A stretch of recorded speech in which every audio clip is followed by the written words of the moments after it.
Be ready. 5 seconds to go.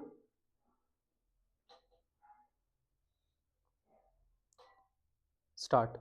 Sir, the Honorable Minister read out the whole list of schemes which the government had been introducing, like the Rural Works Scheme, crash programs, 500,000 jobs scheme, and the whole plethora of schemes, but he has deliberately concealed the most important thing, namely, despite all these efforts by the government, unemployment has been continuously rising ever since the first 5 year plan. If in the beginning of the first 5 year plan, unemployment totaled 33 lakhs, now it is anywhere near 400 lakhs plus 30% of the population who are in a state of disguised unemployment.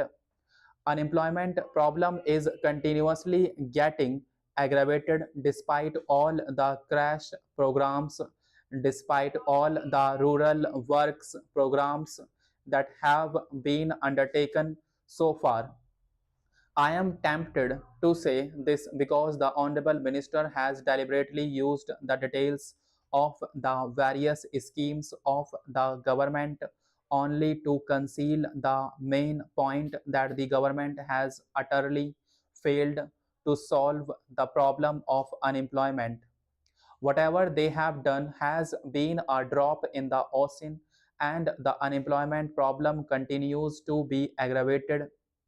You may be putting a few crores of rupees here and there in the name of solving unemployment problem, but in fact, whatever money you have put in the unemployment schemes has been frittered away by private hungry contractors and political workers of the ruling party at the local level.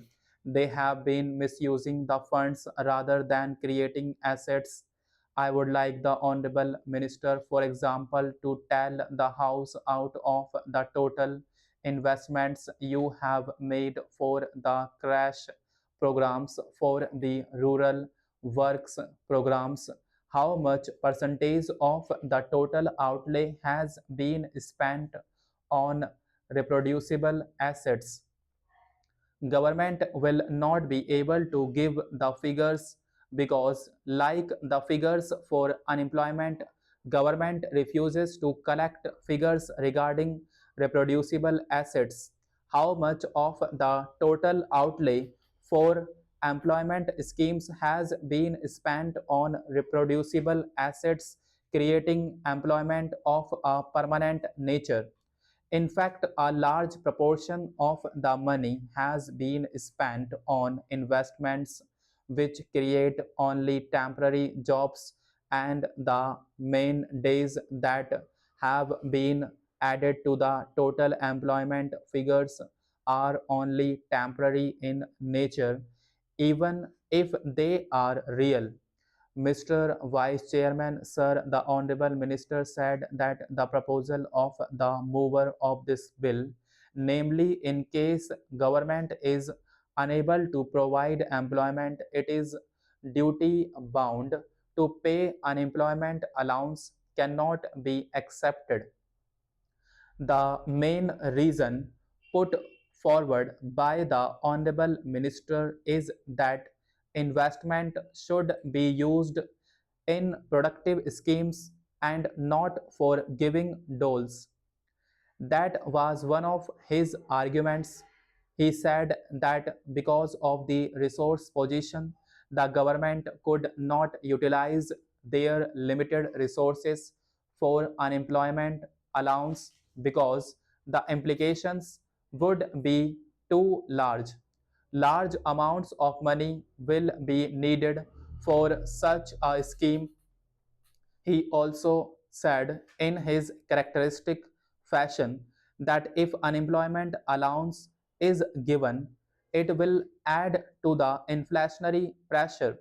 I fail to understand his logic because unemployment allowance can add to inflationary pressure only in a situation where such resources have been created by deficit financing, or in a situation where unemployment allowance is given without commensurate development activity.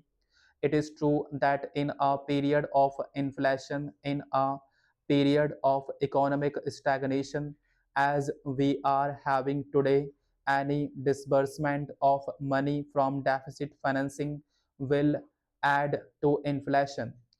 The mover of the motion or anybody else did not demand such an allowance to be distributed. We demand that while the economic crisis should be solved by changing the economic policies of the government is duty bound to give unemployment allowance. In case the government fails to provide gainful employment to the people, particularly the working people. The Honorable Minister spent a lot of time in enumerating the steps that government have taken. For example, the Bhagwati Committee's interim report was submitted earlier, an inter-ministerial group report was submitted, and the final report was submitted in May 1993. Then another inter-ministerial group was formed by the Planning Commission. They deliberated and submitted a report after a number of years. Interim reports, final reports, inter-ministerial groups reports, and reports galore, but no action. Why is that? Despite the Dantewala Committee's recommendations, concrete figures have not been collected regarding unemployment, because the government knows that if the practice of making estimate of our unemployment, which was there till the end of the third plan, was continued, people would rise in revolt, because this government is incapable of providing gainful employment.